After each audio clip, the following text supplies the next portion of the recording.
आप सभी को मेरा नमस्कार। आज मैं बात करने जा रहा हूं क्रिमिनल केसेस के स्टेजेस के बारे में। मान लीजिए किसी व्यक्ति के साथ कोई अपराध घटित होता है। वह व्यक्ति थाने पर जाता है, अपराध के संबंध में प्रार्थना पत्र प्रस्तुत करता है। पुलिस के द्वारा आरोपी व्यक्ति के विरुद्ध एफआईआर रजिस्टर की जाती है। ध्यान रखिएगा, यहाँ पर मैं कॉग्निजेबल ऑफेंसेस की बात कर रहा हूँ।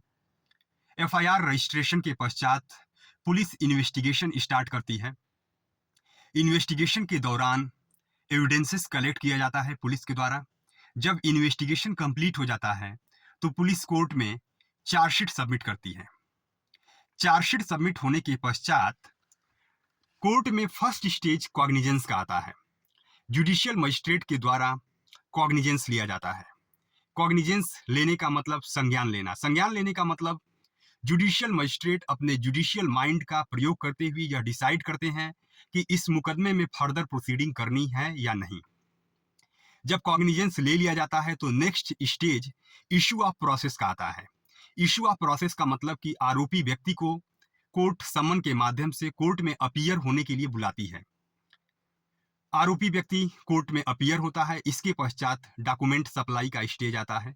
कोर्ट आरोपी व्यक्ति को केस डायरी चार्जशीट की फोटोकॉपी सर्व करती है फ्री ऑफ कॉस्ट, ताकि आरोपी व्यक्ति अपना डिफेंस तैयार कर सके। इसके पश्चात चार्ज फ्रेमिंग का स्टेज आता है, जहां पर ऑनरेबल कोर्ट आरोपी व्यक्ति पर आरोप तय करती है और उससे पूछती है कि क्या तुम्हारे ऊपर जो आरोप तय किए गए हैं उसको स्वीकार करते हो। यदि आरोपी व्यक्ति अपने ऊपर लगाए गए आरोप को स्वीकार कर लेता है तो चार्ज फ्रेमिंग के स्टेज पर ही कोर्ट आरोपी व्यक्ति को कन्विक्ट कर सकती है और वहीं पर मुकदमे को निस्तारित भी कर सकती है। लेकिन मोस्ट ऑफ द केसेस में आरोपी व्यक्ति अपने ऊपर लगाए गए आरोप को स्वीकार नहीं करते हैं और मुकदमा लड़ने के लिए प्रेयर करते हैं। जिसके पश्चात चार्ज फ्रेम हो जाता है और ट्रायल का स्टेज आता है। ट्रायल में सबसे पहले प्रोसिक्यूशन को मौका दिया जाता है कि वो अपने विटनेसेस को कोर्ट में प्रोड्यूस कराए और उनका एविडेंसेस रिकॉर्ड कराए।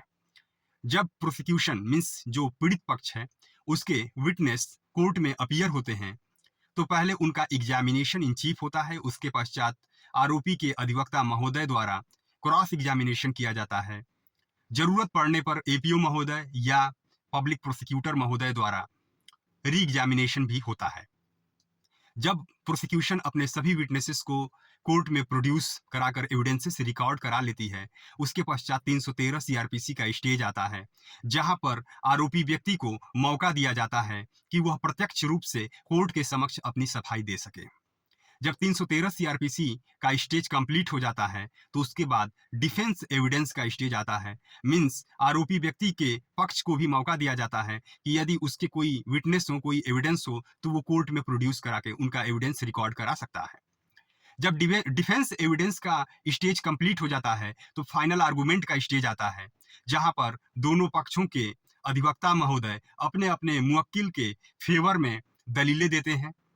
जब फाइनल आर्गूमेंट हो जाता है तो जजमेंट का स्टेज आता है।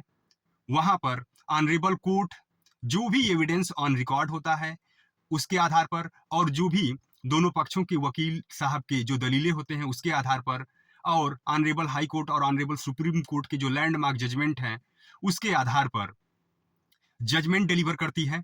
जजमेंट में आरोपी व्यक्ति या तो कन्विक्ट किया जाता है या तो अक्विट किया जाता है। तो ये क्रिमिनल केसेस के मेन स्टेजेस थे। इसके अलावा क्रिमिनल केसेस में बहुत सारे इंटरमीडिएट स्टेजेज होते हैं, जिसके बारे में मैं किसी अन्य वीडियो में बात करूंगा। Thank you.